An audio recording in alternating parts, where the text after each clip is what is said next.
Bonjour à toutes et à tous. Aujourd'hui, on va décortiquer ensemble la plateforme Ubel for Africa. L'objectif? Maîtriser la facturation électronique, mais de manière simple et bien structurée. C'est parti? La facturation électronique, ça peut faire un peu peur, non? On a souvent l'image d'un vrai labyrinthe technique. Mais est-ce que c'est vraiment si compliqué? Et si au fond, cette complexité n'était qu'une impression? Eh bien, la bonne nouvelle, c'est qu'il existe un chemin tout tracé. On va voir ensemble comment décomposer tout ça en seulement 3 étapes, super logiques et accessibles. Alors, on y va, on plonge dedans. Alors, pour commencer, concrètement, UBL4 Africa, ça sert à quoi? C'est tout simple. La plateforme permet de créer des factures électroniques qui sont conformes, comme le format FactureX, et surtout de les envoyer directement au portail numérique officiel, le fameux PDP. Bon, tout bon projet commence par une bonne préparation. La toute première étape, c'est donc la configuration. C'est quelque chose qu'on ne fait qu'une seule fois, mais c'est vraiment la base, la fondation pour que tout le reste fonctionne sans accroc. Cette mise en place, en fait, elle se fait en 2 temps. D'abord, on configure les informations de sa propre entreprise. Et ensuite, on enregistre ses clients. Pour faire simple, c'est un peu comme mettre de l'ordre chez soi avant d'envoyer le courrier. Le point vraiment crucial, c'est de bien remplir le profil de l'entreprise. Pour ça, on va dans les paramètres, vous savez, c'est souvent la petite icône en forme de roue crantée. Là, il faut renseigner les numéros fiscaux, comme le NIA ou le NIF, la devise utilisée, les taux de TVA et surtout les identifiants pour la connexion au PDP.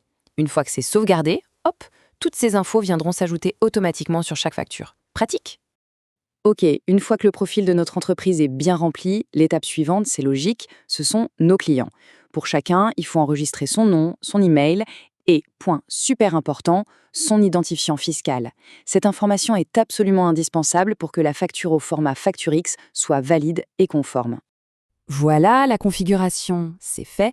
On peut maintenant passer au cœur du réacteur, à l'action qu'on va faire tout le temps, créer une nouvelle facture. Et là, vous allez voir, le processus est d'une simplicité déconcertante. On clique sur Nouvelle facture, on choisit le client dans la liste, on ajoute les produits ou les services et pouf, le système calcule tous les totaux automatiquement. On sauvegarde et la facture passe au statut brouillon. Elle est prête, mais elle n'est pas encore partie. Et nous y voilà. La facture est là, en brouillon, prête à prendre son envol. C'est la dernière ligne droite, l'étape finale pour que le document arrive bien à destination. Alors là, il faut bien comprendre une chose. Une facture électronique, en fait, elle a 2 visages. D'un côté, il y a le PDF, ce document clair et lisible fait pour un être humain. Et de l'autre, il y a le fichier XML au format UBL qui contient exactement les mêmes infos, mais bien rangées, bien structurées pour qu'un ordinateur puisse les lire sans se tromper. La plateforme, elle, génère les deux en même temps. Première possibilité, l'icône de l'imprimante, celle qui est en gris. Un petit clic dessus, et ça génère la version PDF de la facture. C'est la copie qu'on peut lire, parfaite pour ses archives ou pour un envoi par email plus classique. Deuxième option, l'icône du cloud, la violette. Si on clique ici, on télécharge le fameux fichier XML. Ça, c'est le fichier de données UBL, c'est la partie machine de la facture, celle qui garantit la conformité technique. Et enfin, l'action la plus importante, le bouquet final, l'icône verte de l'avion en papier. Ça, c'est le bouton de télétransmission. Un seul clic et la facture, dans son format réglementaire, est envoyée directement au portail officiel. C'est ça, l'envoi légal et 100% dématérialisé. Et voilà, la facture est envoyée. Mission accomplie. Mais concrètement, qu'est-ce qui se passe juste après avoir cliqué sur ce fameux bouton vert? Eh bien, la facture, elle atterrit au PDP, le portail de dématérialisation partenaire.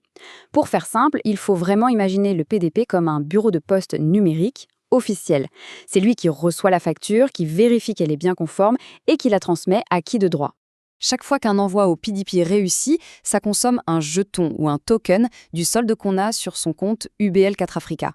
C'est en quelque sorte l'accusé de réception qui prouve que la transmission a bien été effectuée et acceptée par le portail. Et pour être sûr que tout s'est bien passé, la confirmation est très visuelle. Le statut de la facture change immédiatement. Il passe de brouillon à 100 PDP. Et à partir de ce moment-là, attention, la facture est verrouillée. On ne peut plus la modifier du tout, ce qui garantit son intégrité. Donc, en 3 étapes, très claires, la boucle est bouclée. La configuration est en place, les factures sont envoyées, elles sont conformes, l'entreprise est donc parée pour fonctionner dans ce nouvel écosystème numérique. La vraie question maintenant, c'est quelle sera la suite de cette aventure digitale ?